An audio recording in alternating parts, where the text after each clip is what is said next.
হাসির রাজা, জ্ঞানের রাজা, রসিক রাজা।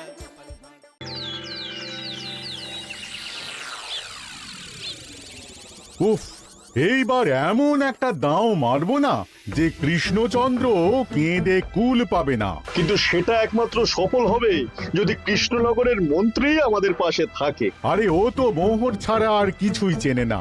ওকে খবর দিয়েছি এক্ষুনি এলো বলে। রাজামশাই, কৃষ্ণনগরের মন্ত্রী এসেছেন। ওকে ভেতরে পাঠিয়ে দাও। প্রণাম খাম্বাজরাজ।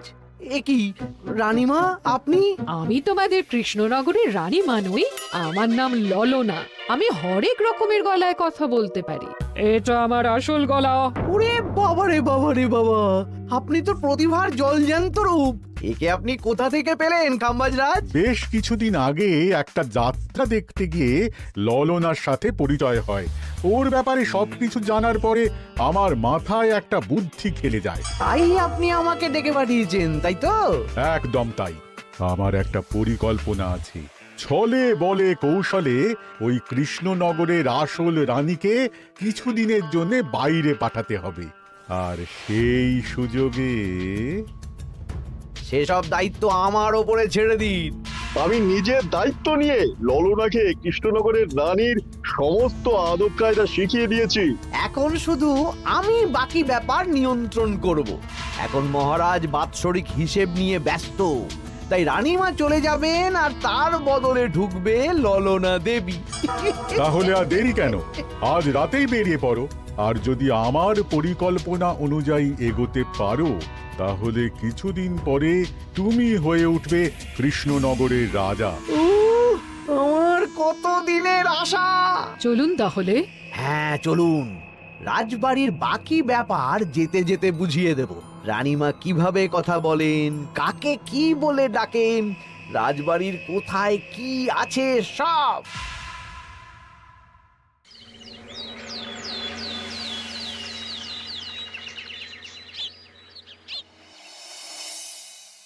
কি গো গিন্নি, জ্বরটা নেমেছে?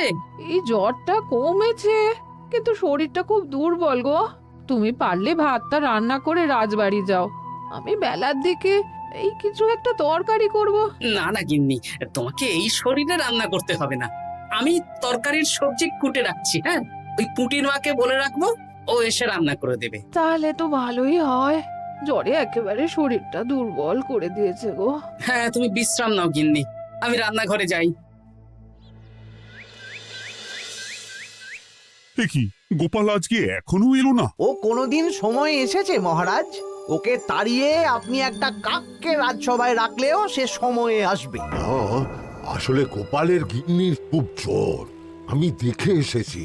তাই হয়তো ওর গিন্নির সেবা শুশ্রূষা করতে গিয়ে গোপালের দেরি হচ্ছে। তোমাকে আর গোপালের হয়ে কাসুন্দি গাইতে হবে না। এই তোমরা থামো তো। একটু দেরি হয়ে গেল মহারাজ। আসলে গিন্নির খুব জ্বর, তাই কিছুটা রান্না করে এলাম। আচ্ছা আচ্ছা আচ্ছা, তা এখন তোমার গিন্নির শরীর কেমন আছে? আগের থেকে ভালো আছে মহারাজ, জ্বরটা কমেছে, কিন্তু শরীর খুব দুর্বল। বেশ বেশ, একটু যত্নআত্তি করো। যাই হোক, আজকে সারা বছরের খরচের হিসেব আর আগামী অর্থনৈতিক বছরের প্রকল্প নিয়ে আলোচনা হবে। আলোচনা শুরু করা হোক। বিগত অর্থনৈতিক বছরে বিভিন্ন খাতে মোট খরচ হয়েছে 15,700 মোহর, আর বিভিন্ন কর বাবদ উপার্জন হয়েছে 22,000 মোহর। তাহলে তো মহারাজ ভালোই লাভ হয়েছে। এবার আমাদের দিকে একটু নয়ন মেলে তাকালেই হয়। সেসব তো দেখবই, কিন্তু তার আগে আমি মন্ত্রীর সাথে বিগত বছরের সব খরচ নিয়ে হিসেবে বসবো। হ্যাঁ, বেশিরভাগ দায়িত্ব তো মন্ত্রীমশাইয়ের কাঁধেই থাকে, তাই উনি কোনো হিসেবে জল দিয়েছেন কিনা সেটাও পরখ করে নেওয়া যাবে। এত কাজের চাপ যাচ্ছে কদিন, শান্তিতে ঘুমোতেও পারছি না। মন্ত্রী, তুমি আজ বিকেলে রাজবাড়িতে চলে এসো। বিগত অর্থনৈতিক বছরের হিসেবগুলো একবার দুজনে বসে মিলিয়ে নেব। আচ্ছা মহারাজ, যা করার তাড়াতাড়ি করে নিতে হবে। এখন দেরি করলেই এই বছরের প্রকল্পগুলো শুরু করতে দেরি হয়ে যাবে। মহারাজের জয় হোক। বলো প্রহরী, তুমি কি কিছু বলবে? মহারাজ, একজন কালো চাদর মুড়ি দেওয়ার লোক এলেন আর আমার হাতে এই চিঠিটা ধরিয়ে দিয়ে চলে গেলেন। এই গরমে চাদর মুড়ি? অদ্ভুত লোকটা। কি রে বাবা? সর্বনাশ! কি হলো? তোমাদের রানীমার জ্যাঠামশাই খুব অসুস্থ, তাই পরিবারের সবার সাথে দেখা করতে চান। ও মা গো, আজ সভা এখানেই শেষ। এইবার শুরু হবে আসল খেলা। কি বলছেন মহারাজ? হ্যাঁ রানী, আমাকে এক্ষুনি জ্যাঠামশাইয়ের কাছে যাওয়ার বন্দোবস্ত করে দিন মহারাজ। কিন্তু রানী, তোমার জ্যাঠামশাইয়ের বাড়ি কৃষ্ণনগর থেকে ঘোড়ার গাড়িতে গেলেও তো 1.5 দিন সময় লেগে যাবে। এদিকে আমার এত কাজের চাপ। আপনি বরং কয়েকদিন পরে আসুন, আমাকে এক্ষুনি যেতে হবে মহারাজ। বেশ বেশ, আমি তোমার যাওয়ার ব্যবস্থা করছি। সাবধানে যেও রানী, আমি 2-3 দিনের মধ্যেই আসছি।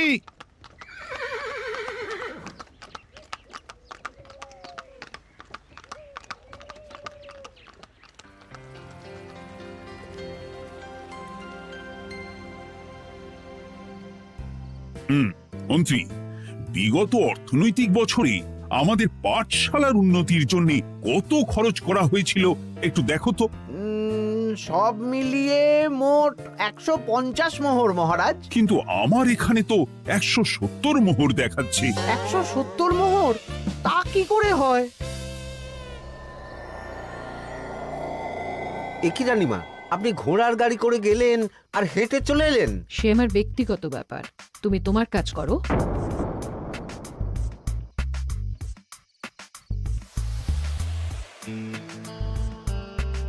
এ কি রানী, তুমি চলে এলে? আমার শরীরটা খুব একটা ভালো লাগছে না মহারাজ, পেটটা কামড়াচ্ছে।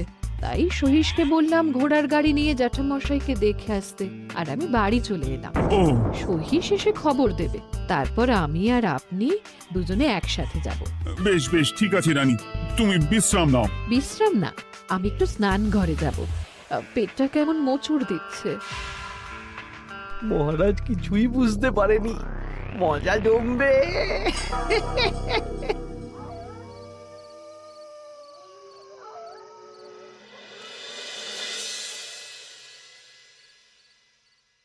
এ কি রানী, তুমি তোমার সব গয়না গাটি বের করছো কেন? আমার আর এই পুরনো নকশার গয়না পছন্দ নয় মহারাজ।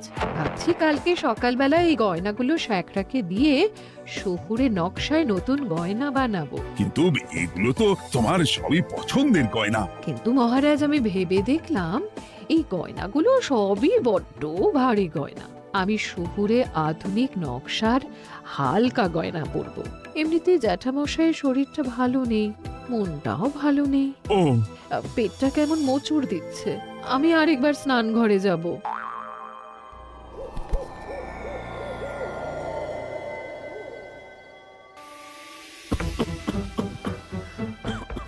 ওই তো মন্ত্রী মশাই এসেছে।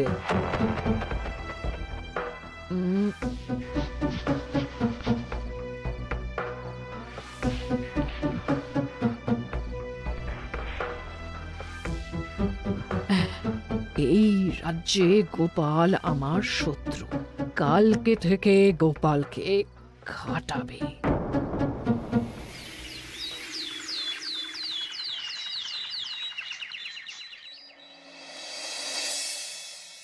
হায় হায় হায়, কি হলো রানী, কি হলো? গতকাল রাতে আমার সমস্ত গয়না চুরি হয়ে গেছে। হ্যাঁ? বলো কি প্রহরী? বলুন মহারাজ। গতকাল রাতে রানীর সব গয়না চুরি হয়ে গেছে। তুমি আরেকজনকে নিয়ে এক্ষুনি খোঁজ করা শুরু করো। যথাজ্ঞা মহারাজ।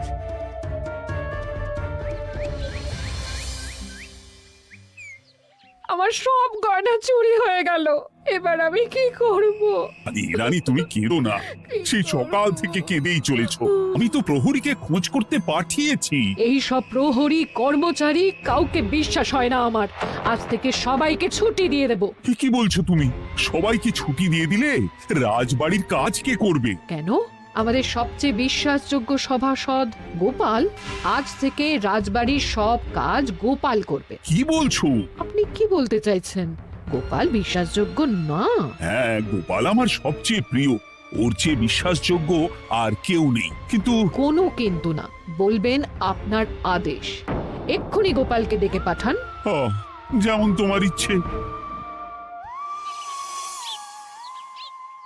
গোপাল, গতকাল রাতে রানীর সব গয়না চুরি হয়ে গেছে, তাও আবার ঘরের ভেতর থেকে। আমি চাই তোমার মতো বিশ্বাসযোগ্য লোকই রাজবাড়ির সমস্ত কাজ করুক।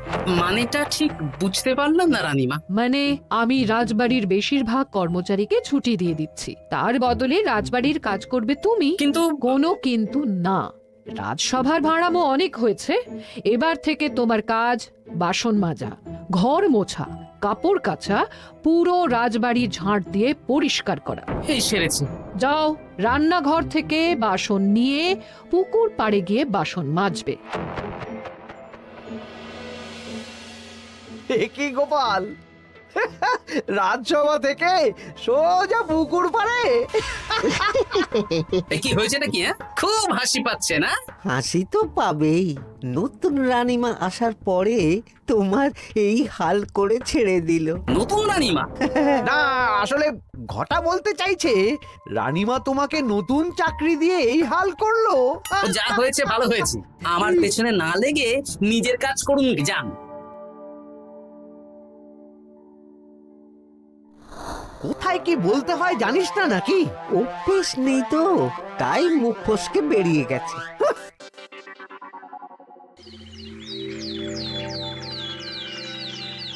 রাজ্যে চোরের উপদ্রব বেড়ে গেছে, তাই আমরা কিভাবে চোরের উপদ্রব কমানো যায় সেই নিয়ে আজকে একটা আলোচনা করব। কিন্তু মহারাজ, রাজসভায় এখনো তো সবাই আসেনি। এই তো এসে গেছি। ওই রাজবাড়ির জামা কাপড় কাচ্ছিলাম। এ কি, গোপাল এখন রাজবাড়ির জামা কাপড় কাচে? হ্যাঁ, সেসব করতে গিয়ে আমার নিজের জামা কাপড়ই ভিজে গেল, তাই বদলে এলাম। মহারাজ, রানীমা ঘোড়ার গাড়ি করে এসেছেন। মানেটা কি? রানী তো রাজবাড়িতেই আছে। কি মহারাজ, আমি প্রহরীদের কাছে শুনলাম আমার মতন দেখতে কেউ রাজবাড়িতে উড়ে এসে জুড়ে বসেছে। মানে তুমি তো আগেই চলে এলে। কি কাণ্ড! এই কে? শুনলাম আমার মতন দেখতে কেউ এসেছে। ও আচ্ছা, আপনি। তা কি চাই আপনার? বোঝো কাণ্ড, একরকম দেখতে একরকম গলা, এ বলে আমি আসল, ও বলে আমি। হায় হায় হায়, আসল নকল বোঝাই দায়। একটা নয়, দুটো রানী। আমার জ্যাঠামশাই একদম সুস্থ। এই মহিলা নিশ্চয়ই ভুয়ো চিঠি দিয়ে নিজের রাজবাড়িতে ঢোকার সুযোগ খুঁজছিল। একদম বাজে কথা বলবেন না। আপনি কে সত্যি করে বলুন। সমস্যা সমস্যা, ঘোর সমস্যা। আমার কোনো পাণ্ডিত্য দিয়ে বুঝতে পারছি না কে আসল আর কে নকল। আমি আসল, বিশ্বাস করুন। আমি তো এই মাত্র এলাম। না, আপনি নকল, আমি আসল। কিভাবে বুঝবো? আমি বলবো মহারাজ, এই যে এই রানী আসল। হ্যাঁ, কিন্তু মন্ত্রীমশাই, আপনি কি করে বুঝলেন? না মানে এই রানীমা তোমার উপরে এত ভরসা করে রাজবাড়ির কাজ করাচ্ছেন, কাউকে বিশ্বাস করেননি, একমাত্র তোমাকে বিশ্বাস করেছেন। এত ভালোবাসা, এত বিশ্বাস কার থাকতে পারে বলো? মানে গোপাল, তুমি রাজবাড়ির কি কাজ করছো? বাসন মাজা, ঘর মোছা, বাগান পরিষ্কার, অনেক কাজ করছি রানীমা। আপনার সব গয়না চুরি হয়ে গেল, তাই কাউকে বিশ্বাস করা যাবে না বলে ওই রানীমা আমাকে কাজে রাখলেন। এই ওই বন্ধ করে একটা উপায় বের করো। বেশ বেশ, আমি ধরে নিচ্ছি দুজনেই আসল। তাই আপনাদের দুজনকে আমি পরীক্ষা নেব, দেখব কে উত্তীর্ণ হন। তাই নাও। আপনারা দুজনেই তো সেনাপতিকে চেনেন, বলুন তো সেনাপতির আসল নাম কি? সনাতন সেন। আচ্ছা, আপনাদের বাপের বাড়ি কোথায়? বিজয়গড়। দূর দূর, গড়গড় করে সবই বলে দিচ্ছে। এভাবে হবে না, অন্য কোনো উপায় ভাবো। বেশ, সেনাপতি তলোয়ার দাও তো। দিচ্ছি। এই নিন, এই তলোয়ার দিয়ে মহারাজকে মেরে ফেলুন। আপনাদের মধ্যে কে মারতে চান বলুন। এসব তুমি কি বলছো গোপাল? মহারাজ আমার পতি পরমেশ্বর, ওনাকে আমি মারতে পারি? আমি স্বপ্নেও ভাবতে পারিনি গোপাল তুমি এই জঘন্য কাজ আমাকে করতে বলবে। আমি নিজের প্রাণের আহুতি দিতে পারি, কিন্তু মহারাজের গায়ে একটা আঁচড়ও দিতে পারবো না। উফ, খাম্বাজরাজ বেছে বেছে এক ধুরন্ধর নারীকে পাঠিয়েছেন, কোনো জবাব নেই। আমি বুঝতে পারছি না মহারাজ, এনাদের হাবভাব, কথাবার্তা, রূপ সবই একরকম। তবে যিনি ঘোড়ার গাড়ি চেপে এখন ফিরলেন, তিনি আসল হলেও হতে পারেন। আমি আসল, বিশ্বাস করুন। বললেই হলো? আসল হলে প্রমাণ করুন। বেশ, আজকে আর মাথায় কিছু আসছে না। আমি কাল আসবো। ততক্ষণ আপনারা দুজনে রাজবাড়ির দুটো ঘরে থাকুন। কি ছকমারিতে পড়লাম রে বাবা।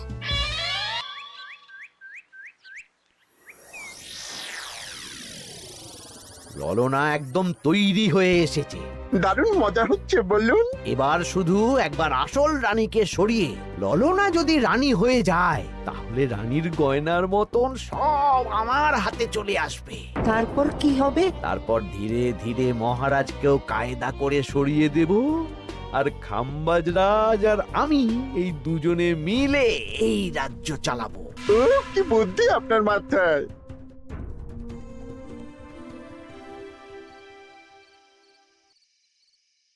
বলছি শোনো না, আমার শাড়িটা একটু ছিঁড়ে গেছে গো। তুমি বাজার থেকে কালকে আমার জন্য একটা শাড়ি নিয়ে আসতে পারবে? হ্যাঁ? আচ্ছা বেশ, নিয়ে আসবো শাড়ি। শাড়ি শাড়ি শাড়ি, এই তো মাথায় বুদ্ধি এসেছে। কাল নয়, আজকেই। গোপাল, তুমি কিছু ভাবতে পারলে? মহারাজ, আপনার দুই রানীকে ডাকুন। আমার তো একটাই রানী। ওই হলো মহারাজ, আসল নকল দুজনকেই ডাকুন। কই গো, একটু বাইরে এসো। বলুন মহারাজ, আপনি ডাকছেন? আচ্ছা, আমি দুটো শাড়ি নিয়ে এসেছি, লাল শাড়ি আর নীল শাড়ি। এই দুটোই মন্ত্রপুত শাড়ি, এক সিদ্ধ পুরুষ দিয়েছেন। কে তিনি? না, সেসব এখন বলা যাবে না, তবে এই শাড়ি দুটো একটা একটা করে ওনাদের দিয়ে দিন। এবার আমি এই শাড়ির বিশেষত্ব বলি। হ্যাঁ বলো গোপাল, বলো। আপনারা দুজনেই আজ রাতে এই শাড়িটা পরবেন, সারা রাত পরে থাকবেন। এই শাড়িগুলো 12 হাত মাপের শাড়ি। আগামীকাল সূর্যোদয় হওয়ার পরে যার শাড়ি 4 হাত কমবে সেই হবে আসল রানী। আচ্ছা বেশ, তাহলে তোমরা দুজনেই এই শাড়ি পরে থাক। কাল সকাল সকাল রাজসভা বসবে, তখন তোমাদের শাড়ি গোপালের কাছে জমা দিও। আচ্ছা। আমি যে নকল সেটা বুঝতে দেওয়া যাবে না। কি করে এই শাড়িটা 4 হাত কেটে ফেলে ওই তো ফল কাটার ছড়ি কেটে ফেলো। কালকে আবার মজা হবে।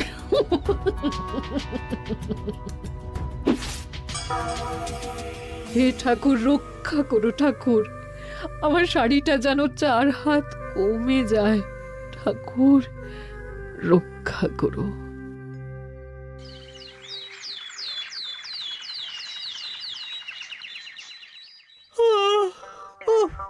এত সকাল সকাল রাজসভা, দূর, ভালো করে ঘুমটাও হলো না।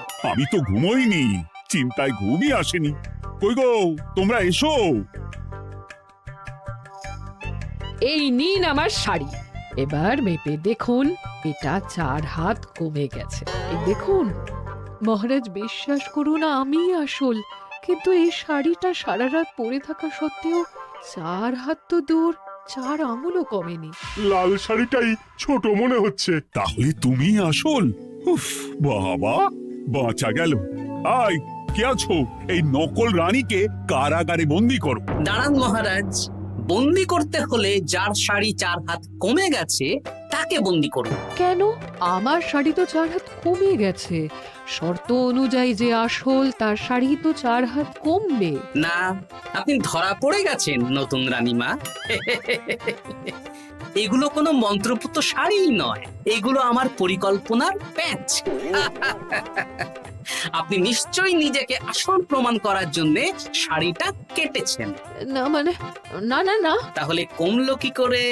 না মানে হয়ে গেল। সত্যি গোপাল, তোমার বুদ্ধির জবাব নেই। গোপাল, তুমি আমাকে বাঁচালে। এই যে নতুন রানীমা, চুপ করে কেন? ওকে আমি কারাগারে গিয়ে বেত মারছি, তাহলেই সব বলবে। বল, কে তুই বল। আসলে মানে আমার নাম ললনা, আমি যাত্রাপালা করি, অনেক রকম গলায় কথা বলতে পারি। কদিন আগে খাম্বাজ রাজ আর এই মন্ত্রী মশাই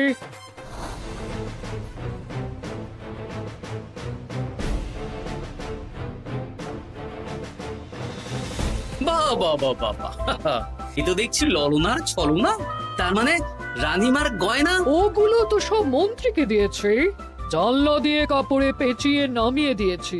মন্ত্রী, তোমাকে আমি শুলে চড়াবো। ভুল হয়ে গেছে মহারাজ, আমাকে ক্ষমা করুন। প্রাণে মারবেন না, সব গয়না ফেরত দিয়ে দেবো মহারাজ। তুমি শত্রু রাজ্যের প্ররোচনায় এত বড় ক্ষতি করতে চেয়েছিলে? ক্ষমা করুন মহারাজ, ক্ষমা করুন। সেনাপতি, মন্ত্রীকে 1000 বার বেত্রাঘাত করো। আর এই ললনার কি হবে? আমি অনেক দিন ধরে বাড়িতে একটা কাজ করার লোক খুঁজছি, ওনাকে পাঠিয়ে দিন। আমার গিন্নি শুয়ে বসে থাকবে আর উনি খাটবেন। নয়, হ্যাঁ, ললনার ছলনা ভেস্তে গেল।